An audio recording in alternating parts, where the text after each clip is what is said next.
Bienvenue tout le monde sur la chaîne Question de Perspective et le podcast L'Analyse de Geek. Et comme d'habitude, je suis avec mon co-host Jean-Michel. Comment tu vas cette semaine? Ça va bien. Je suis full Canada aujourd'hui. Full Team Canada! Full Canada, souverainiste, capitaliste, ouais. Trudeau. Bon. Tellement froid, en plus. Mais bon. J'ai de la famille aux States, puis genre, c'est vraiment drôle parce qu'ils sont comme en amour avec Justin Trudeau. Pas à cause de ses politiques, ils connaissent pas. Juste parce qu'il look good. Il look good. On a quand même un press qui look good, là, tu sais. Il y a une bonne stat de charisme, c'est ça qu'il y a. Ouais. Je suis d'accord avec ce qu'il fait, pas tant, mais il look, là, tu sais. Au moins, il y a le bilan comme il a une grosse barbe pis tout, pis il avait de l'air fatigué, pis il était juste comme, je travaille fort, là. Sur ça, cette semaine, on parle de la série qui vient juste de finir sur Disney+, qui est Secret Invasion, la série qui met en scène Nick Fury. On va faire comme d'habitude, comment t'as trouvé le show dans sa globalité? Ben, c'est vraiment intéressant parce que c'est pas comme un produit qu'on est habitué de voir un peu. Là. D'habitude, on voit, mettons, du stock pif paf pouf, puis ça fait, il y a une tragédie. Yes. Ça ressemble un petit peu, le beat ressemble un petit peu à Winter Soldier puis Falcon, un peu dans le sens que c'est un petit peu plus lent, mais c'est bien espion. C'est vraiment différent, puis c'est différent d'une bonne façon parce que on a besoin d'avoir des thématiques plus intéressantes que juste comme il y a un super-héros, au début il est pas bon, il s'est fait péter à la gueule, là, il y a une remontée légendaire, puis à la fin, genre, il accepte son super pouvoir, ou avec le pouvoir de l'amitié, il est capable de plus péter des gueules. Fait que ça, c'est... Il y a un petit côté comme ça, tu sais, il y a un Nick Fury au début qui est un peu décalissé puis scrap, mais il est pas tant moins décalissé. Moi, je trouve qu'il est très réaliste, surtout. Tu sais, c'est l'idée de mettre un très vieux Nick Fury qui a vécu plusieurs défaites de suite, puis on les voit pas dans le show, là, c'est juste dans les derniers films de Marvel. Et ça va pas bien, là. Lui, depuis Thanos, il a mostly échoué, puis il a vu qu'il était vraiment nul à chier comparé à un titan légendaire qui peut juste claquer un gauntlet puis le faire disparaître, tu sais. Puis que l'espionnage a donc des limites. Il y a eu un trend, mettons, avant Infinity War, avant Endgame, où est-ce que, tu sais, comme ça allait bien, puis on gagnait tout le temps. Puis là, on est comme rendu dans la phase adolescent emo, genre, du MCU, où est-ce que il y a rien qui va vraiment bien, ça soque un peu partout. Tous les héros qui sont pas des super-héros, donc, mettons, Hawkeye, Nick Fury, tout ce genre de héros-là, on voit leur fatigue après, genre, comme une décennie, genre, de super-héroïsme, ce qui remet beaucoup, mettons, en question, mettons, la mortalité des gens dans ce genre de show-là, ce qui est quand même intéressant, parce que tous les non-super-héros sont juste comme... sont tous brûlés. Oh, man, tabarnak, man, je suis plus capable. C'est un super bon setup à la prochaine génération, puis c'est un bon pivot, moi, je trouve. Oui, il y a eu des films qui étaient des faiblesses ou des séries un peu plus faibles après Infinity War puis Endgame, mais ce show-là, moi, je l'ai trouvé vraiment bon puis rafraîchissant. Tu sais, je sais, je suis vendu film d'espion. Si vous m'entendez parler d'autres films d'espion, j'adore ça. Mais, tu sais, je veux être aussi honnête. Moi, depuis Infinity War puis Endgame, il n'y avait pas un film qui était sorti où il y a un quotable, genre une phrase qui est ancrée dans ma mémoire, que j'ai envie de sortir quand je parle d'un film. Il n'y en a pas vraiment. Tu sais, il y a eu des memes sur Doctor Strange puis les discussions qu'il y a eu avec Scarlet Witch, mais c'est pas vraiment... Je me souviens plus des drôles memes qui ont changé des mots que la vraie scène.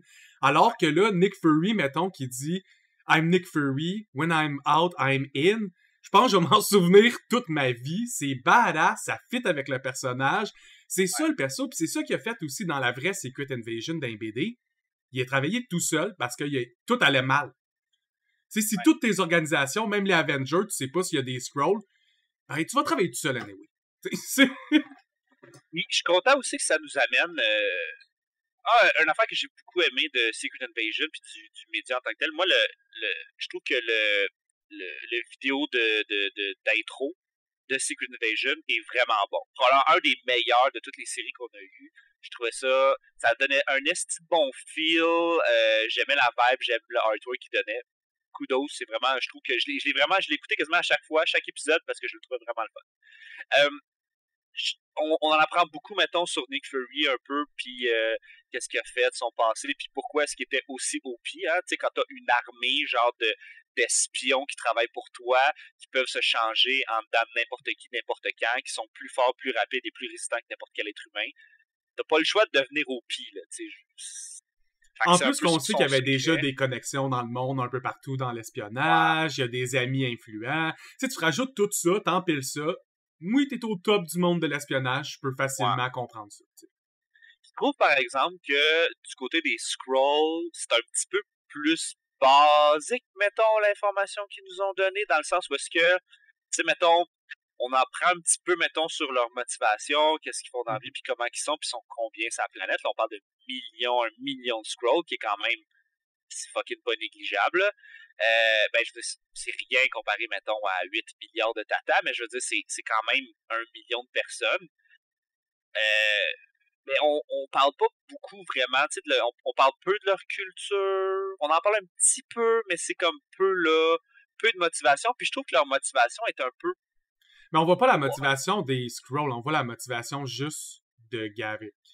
Ouais, ben c'est ça, puis je trouve que c'est un peu poche sa motivation. Il est piste parce qu'ils l'ont pas aidé, c'est un peu basic, tu sais, j'aurais aimé ça qu'il y ait comme une autre affaire. C'est ça qu'il dit. Mais il faut pas oublier que les Skrulls, à la base, la raison pourquoi ils n'ont plus de planète dans le MCU, puis aussi dans les BD, pourquoi ils sont souvent dans la merde, c'est que c'est un peuple prompt à la guerre. Leur solution à beaucoup de problèmes, c'est le wipe.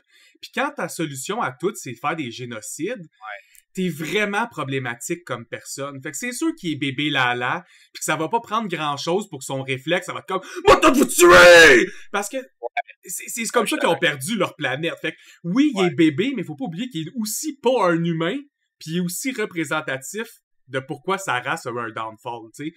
On voit, je trouve, les deux côtés des... Qu'est-ce qui est wrong dans les deux races. On voit aussi pourquoi les humains sont de la merde. Le président américain, tout le monde qui tourne autour du président américain, tous des personnages désagréables. Je voudrais pas travailler pour eux, mais je travaillerais pas plus pour Gavrik.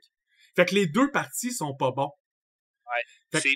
C'est cette peu de dichotomie-là qui est intéressant dans ce show-là, dans le sens que tout le monde suck, tout est de la merde, ça va pas bien. Mais je trouve que tu sais, comme, j'aurais aimé ça, mettons, voir, mettons, peut-être plus un angle où est-ce que, regarde, là, on est ici, on est infiltré, on a fait ça des centaines de fois, on sait comment ça fonctionne, on a comme une façon de faire, puis j'aurais aimé ça qu'il y ait quelqu'un qui aille, mettons, contre un peu plus la façon de faire pour que les autres fassent juste comme, c'est pas la première fois qu'on fait ça, comme, on est prêt, on est seté, puis on est coordonné, puis je trouvais que ça manquait un petit peu, il y en a eu un petit peu, là, genre au début. Ouais, Talos a essayé d'expliquer ça en disant que la majorité du monde qui était venu sur Terre, c'était pas les plus grands soldats, pis c'était surtout les pacifistes. Mais ça reste que, tu sais, je suis d'accord, il aurait pu faire ça plus gros, mais ça reste qu'il voulait quand même, tu sais, le show, il est low budget. Oui, il y a un gros casting, là, mais il est tourné low budget. Disney essaie de sauver des coûts puis d'essayer de redistribuer plus leur argent vers les gros films qui veulent sortir, qui vont sortir prochainement. J'aime aussi que, tu sais, il y a plusieurs vidéos où j'avais parlé que Disney Marvel essayait de séparer leur gros lore en 3 branches. Hein. Puis là, Nick Fury va dans la branche de, comme on disait tantôt, un peu le nouveau Captain America puis Winter Soldier, qui est comme une branche beaucoup plus politique où le monde va pas bien. Tu vois les conséquences du blip et de l'attaque de Thanos qui a tellement été... qui ont affecté la planète tellement sur un grand scale que tu peux pas gérer ça facilement. Puis on voit que ça crée des tensions chez l'humain. Tout le monde est en guerre. Tout le monde haït les super-héros. Là, tout le monde haït les Skrulls.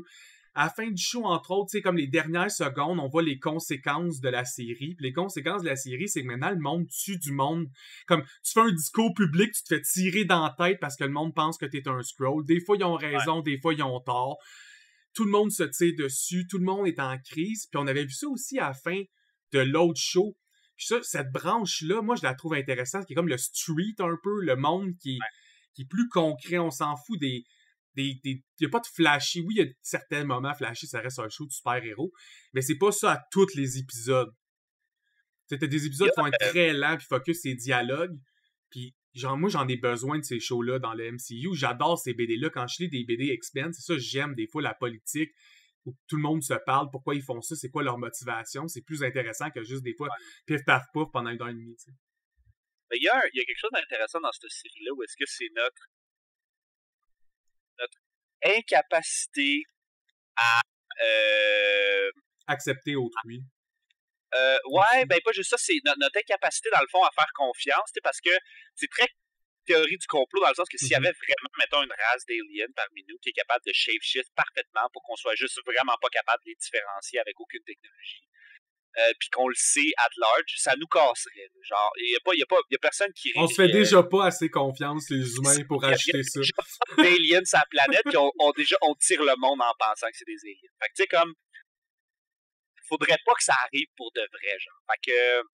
Mais c'est ça que toutes les conversations, je trouvais, entre Talos et Nick Fury étaient vraiment bonnes. Parce que Talos, c'est un idéaliste. Il a raison de dire que dans le meilleur des mondes, c'est ça qui se passerait. Mais Nick Fury a aussi raison que l'humain, il est pas prêt. L'humain a même pas assez de tolérance pour lui-même. Hey, attends-moi une seconde, ok? Attends une seconde.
Et tabarnak. Excuse-moi.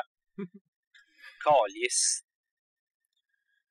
OK. Donc, comme je disais, comme il manque de tolérance dans notre peuple, je trouvais ça nice dans ces conversations-là que, tu sais, Nick Fury rappelle à Talos que, comme, des fois, oui, il faut viser vers l'idéalisme, mais il y a certaines situations qui marcheront jamais. Tu sais, on essaie, là. C'est bon de tendre vers cet idéal-là, là. Mais concrètement, ça marchera pas. Tu peux pas dire à l'humain, genre, ouais, 1 million d'entre vous, là, peuvent changer en n'importe qui, vous remplacer, prendre n'importe quel pas, là. Non.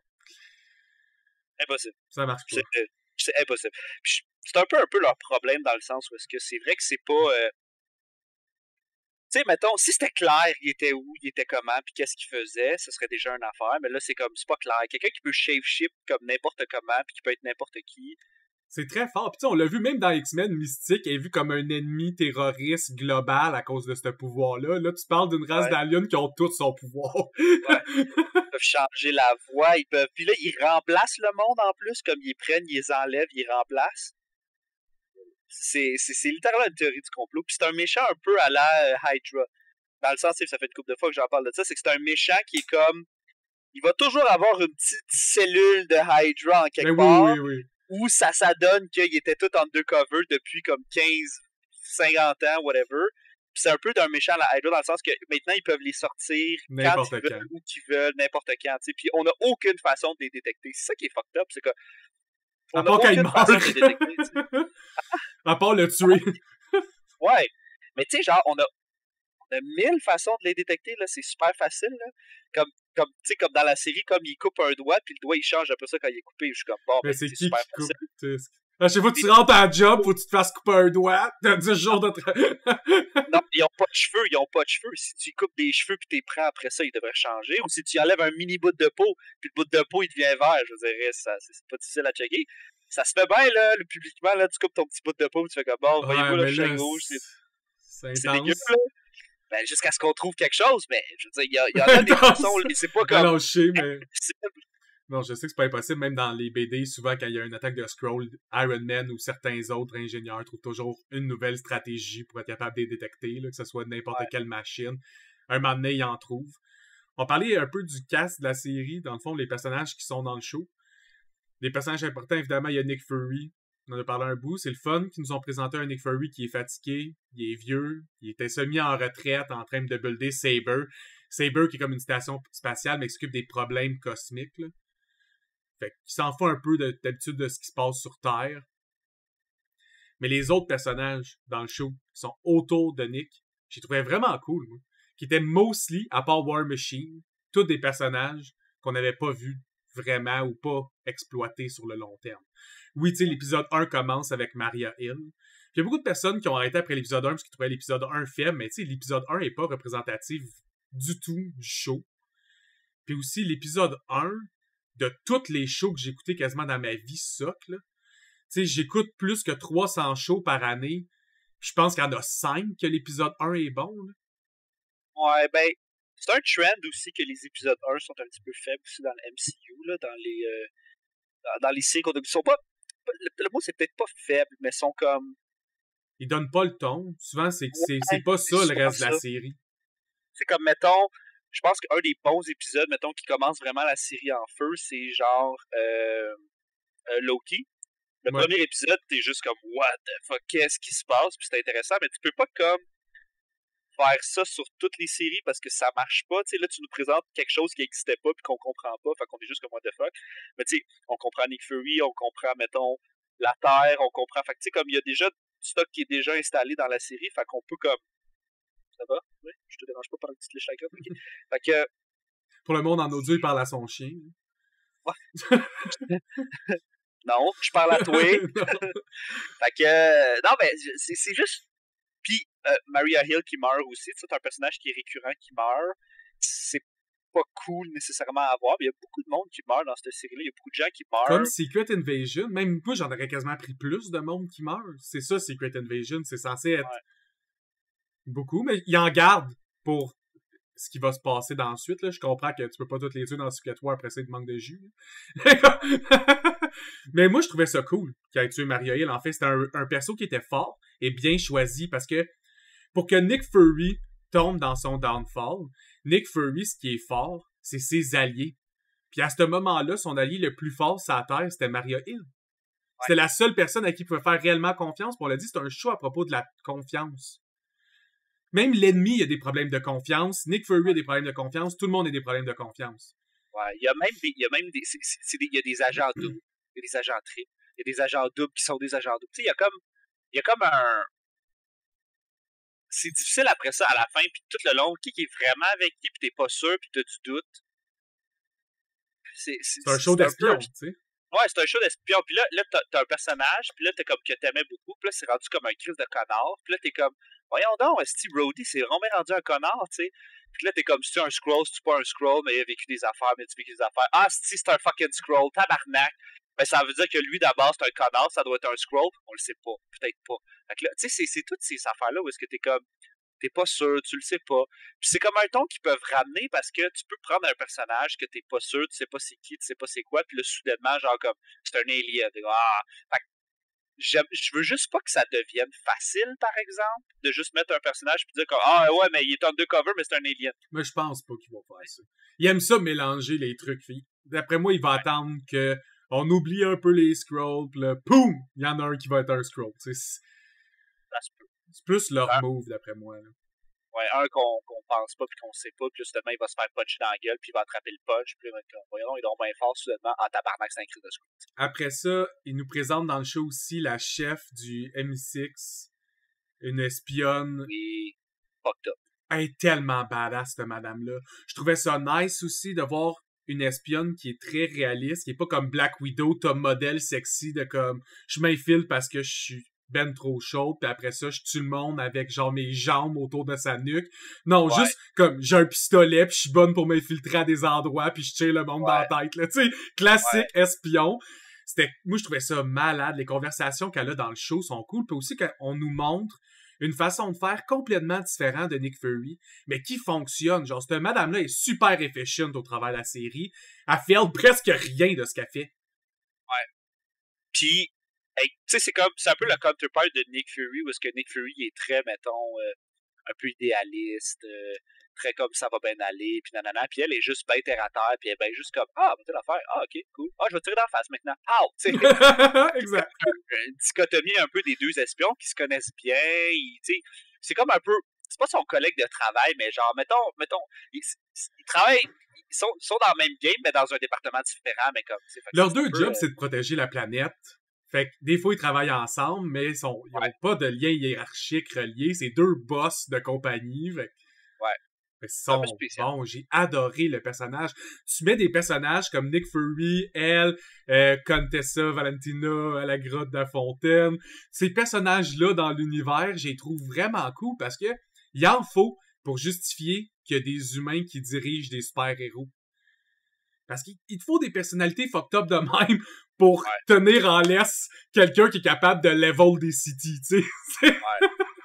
Ah, t'es capable de puncher à travers un mur de briques? Cool. Moi, je suis capable de détruire une civilisation, genre de l'intérieur. C'est quand même un power qui est quand même cool, puis ça nous donne on n'est pas useless dans cet univers-là, les êtres humains de normalité, là. C'est ça, souvent, c'est que c'est le scale, parce que on donne, mettons, à des personnages un peu comme Black Widow, un training puis des affaires qui sont vraiment fucked up, mais on s'entend que dans la vraie vie, comme elle est morte dans le premier film, là, c'est la première à mourir, c'est juste que comme il faut qu'elle soit capable de rivaliser d'une certaine façon. Fait que, vu qu'on a de moins en moins de super-héros qui n'ont pas de super-pouvoir ou qui n'ont pas de technologie, puis que c'est souvent, mettons, plus de ça, ben on devient peut-être plus maître de notre société, on a des skills spécialisés qui nous permettent de faire des affaires. C'est aussi qu'on comprend mieux la game sociale qu'un alien, genre comme Thor. Tu sais, en même temps, c'est logique. Nous, on vole pas, pis on n'a pas d'armure magique, mais ça fait longtemps qu'on vit parmi les humains.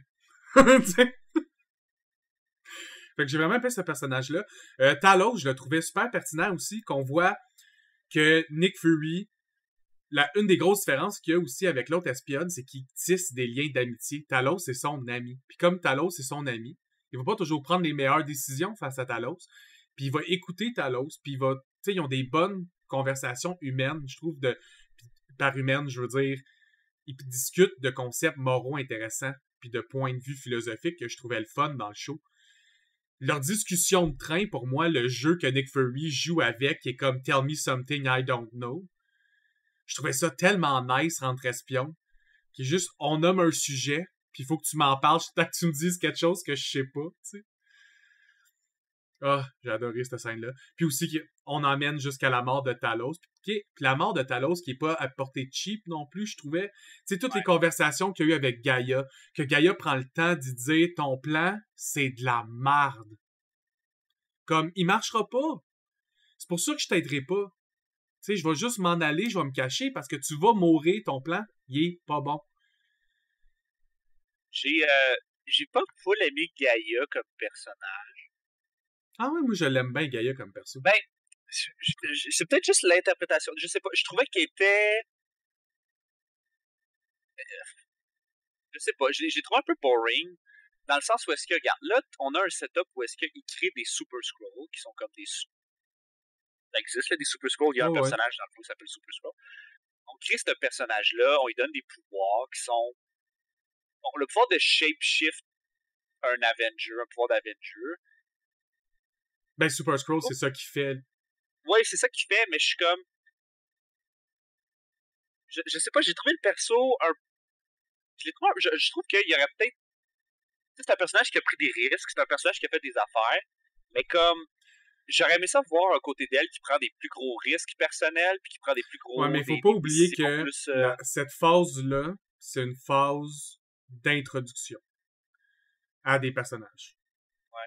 Gaïa, elle va être utilisée à 1000%. C'est impossible que ce personnage-là revienne pas. Impossible. C'est sûr qu'elle est set-up parce que elle fit dans le lore en ce moment pour beaucoup de trames. Il y a comme 95% des trames qui ont besoin d'elle. Puis on s'entend que s'il y a une nouvelle threat niveau Avenger, là, en ce moment, les Aviator Avengers, c'est Captain Marvel puis Shang-Chi, là. Fait que c'est sûr qu'il te faut Gaïa. Il te faut des persos qui sont excessivement forts. Je vais parler un peu de sa force tantôt. Puis moi, ce que j'ai aimé de son arc dans les 6 épisodes, faut pas oublier que c'est juste 6 épisodes de 30 minutes, là, c'est genre 3 heures. Là. Il y a des films, je pense Avatar 2, il est plus long que ça. Là. Ça va relativement vite, la série. Fait que, voyez-le un peu comme un film plus comme une série pour évoluer le character development. La majorité des personnages n'ont pas des grosses évolutions, c'est des archétypes. Gaïa, c'est la seule qui a une évolution. Elle est présentée aussi comme un adolescente Skrull, mentalement. Tu sais, c'est une jeune enfant, jeune adulte, qui est très idéaliste au début. Son comme, je veux être une Skrull, puis être fier d'être une Skrull. Il semblerait qu'ils vieillissent moins rapidement aussi, les Skrulls, que les êtres humains, là, donc ils vivent plus longtemps. Comme les elfes, c'est un peu la même mentalité que quand tu vieillis plus longtemps, ton développement psychologique est un peu plus lent parce que pourquoi tu serais pressé à le faire? Ouais, t'as le temps. C'est une bonne game de vivre plus longtemps que le reste du monde quand ta game c'est genre de t'infiltrer puis genre de... Ça l'aide. C'est une bonne crise de game, là. Je veux dire, éventuellement tu vas l'avoir. Puis qu'elle commence dans cette idéalisation-là, mais qu'elle se rend compte que Garrick, il est malade. C'est comme, il est pas bien. C'est, finalement, il cache un bon... Oui, c'est bien de pouvoir vivre dans ta propre peau puis d'être fier d'être toi. Ça, c'est super bien. Mais tout le reste de ce qu'il fait est pas bon. C'est ça qu'elle se rend compte. Puis là, elle est comme, shit. Mais elle se rend aussi compte que Nick Fury est pas bon. Qu'il est dépassé. Que la façon de faire des années 70 est plus valide en 2023. C'est ça que j'aimais de ce personnage-là qui refuse de prendre parti dans les deux camps. Puis qu'à la fin, il a pas réellement pris parti, le personnage. Nick Fury, il a fait un deal.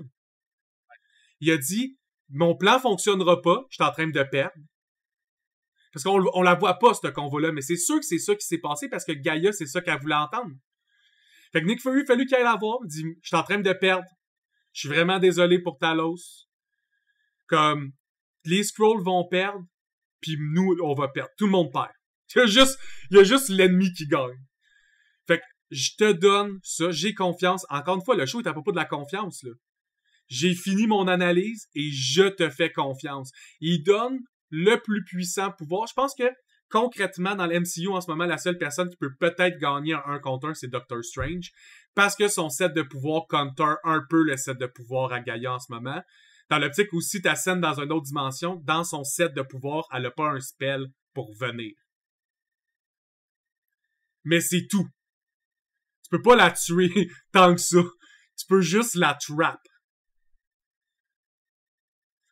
Parce que son set de pouvoir maintenant, parce que le Harvest, qui est comme le show, ce qu'ils veulent lui donner, c'est un mélange de plusieurs DNA qui auraient été ramassés dans la bataille de Infinity War puis d'Endgame. Fait que dans le fond, une fois que tout ce gros bataille-là, dans le fond, je pense que c'est surtout la bataille à Wakanda, là, où il y a comme des centaines de milliers de personnes se sont rentrées dedans.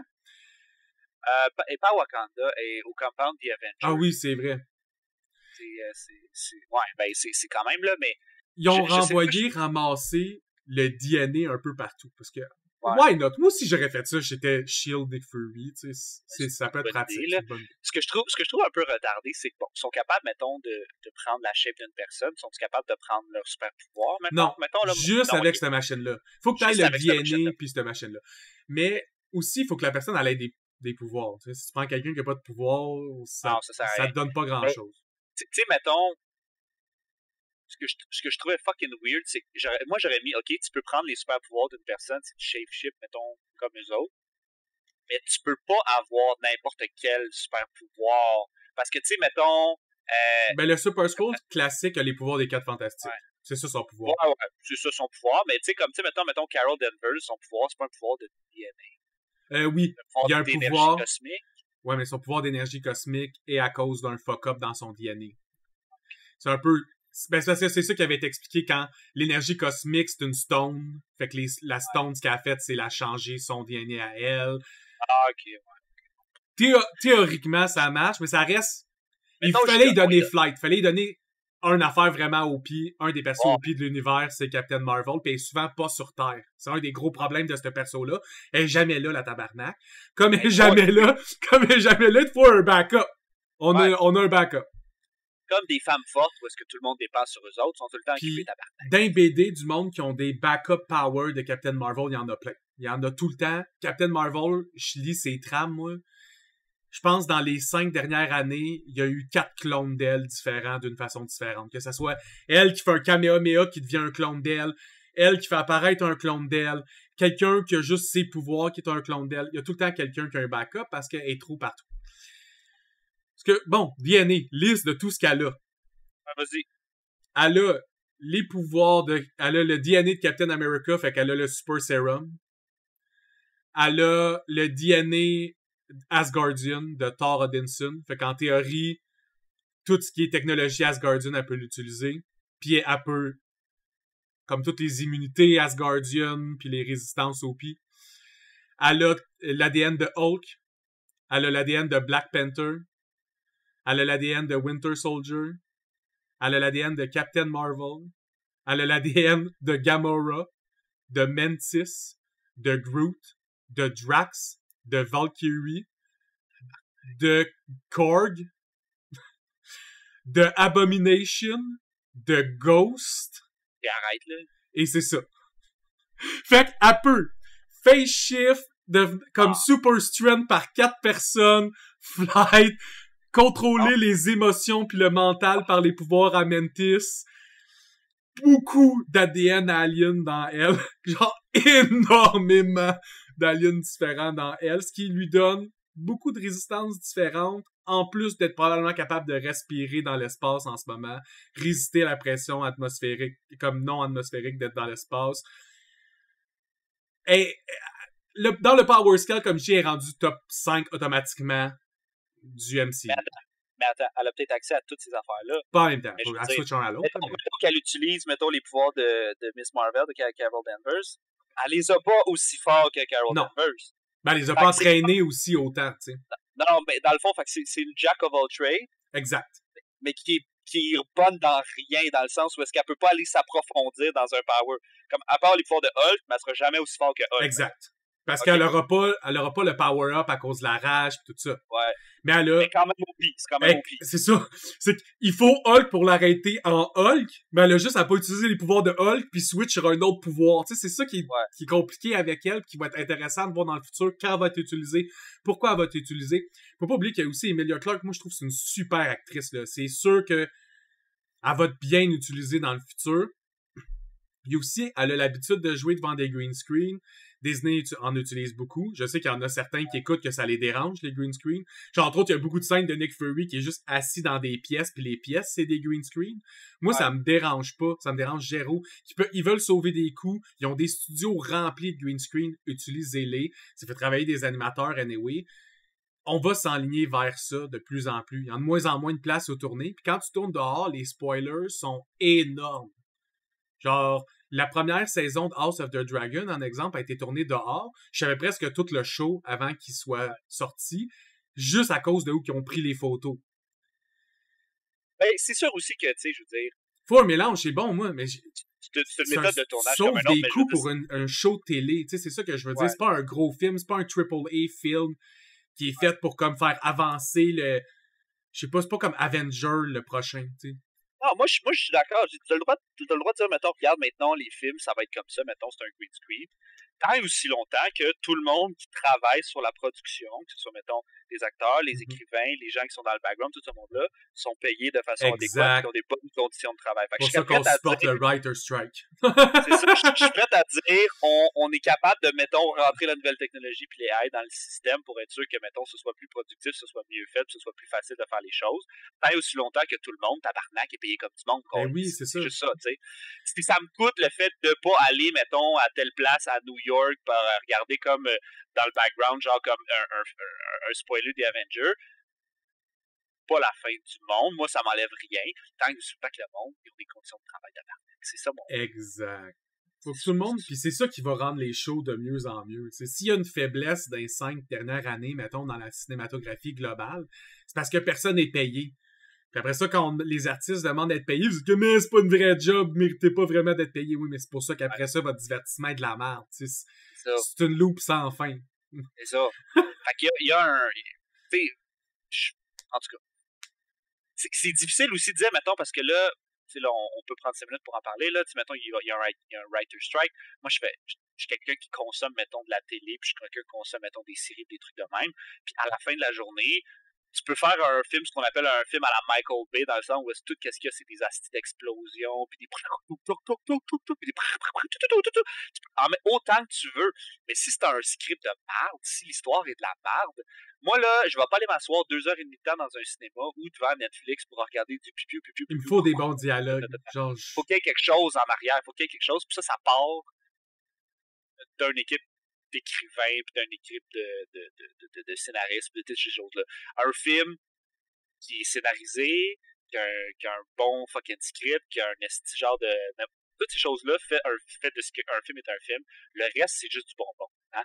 Parce que le premier Transformers était cool, le 50e Transformers est de la calice de merde, là. Parce que on s'en contre-calisse de ce qui se passe. Tout ce que tu as, c'est des pipi au chou. Puis c'est cool. On s'en calisse. Parce que c'est pas bon. Le script n'est pas bon. Ils vont juste milk la franchise, tu sais. Le premier Fast and Furious, il était cool. Le 10e où ils s'en vont dans l'espace pour aller drifter, c'était un astéroïde. Moins intéressant, mettons, comme concept. Tu sais. Fait que c'est juste garde la base, mettons, des choses. Quand c'est bien écrit, puis c'est bien tourné, puis c'est bien scénarisé, ça devrait bien aller. Puis s'il y a du green screen, ben, c'est plus du plus, tu sais. T'as autre chose à rajouter avec ça? Ou, que globalement, je suis juste content d'avoir eu un show dans, comme je dis, ça fait 5 ans que tout est un petit peu moins fort.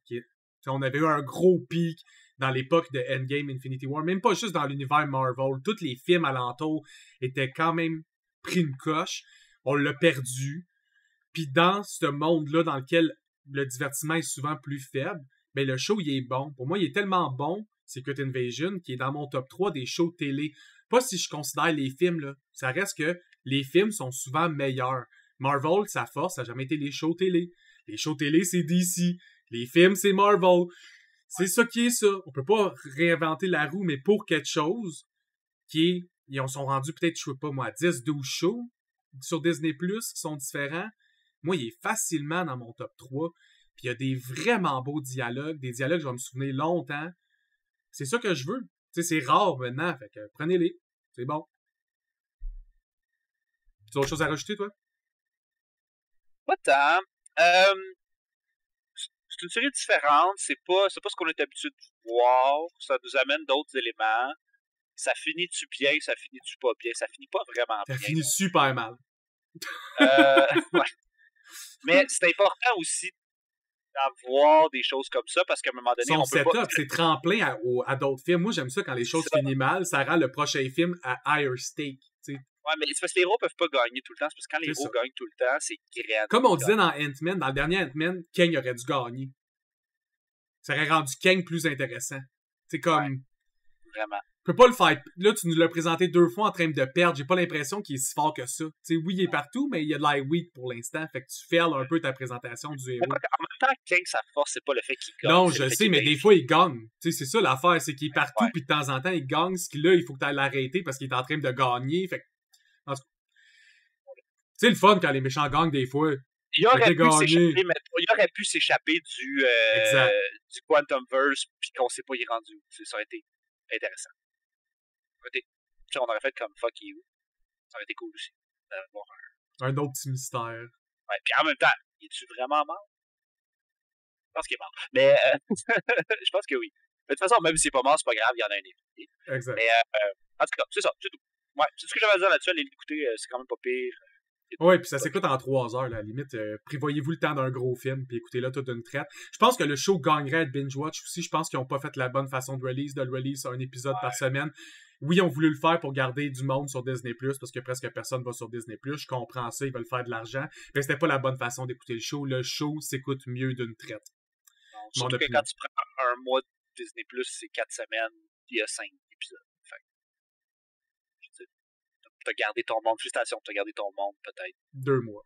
Une semaine de plus que ce qu'il aurait payé. Fait que sur ça fait un plaisir, puis on se revoit sur un autre épisode, tout le monde. À plus.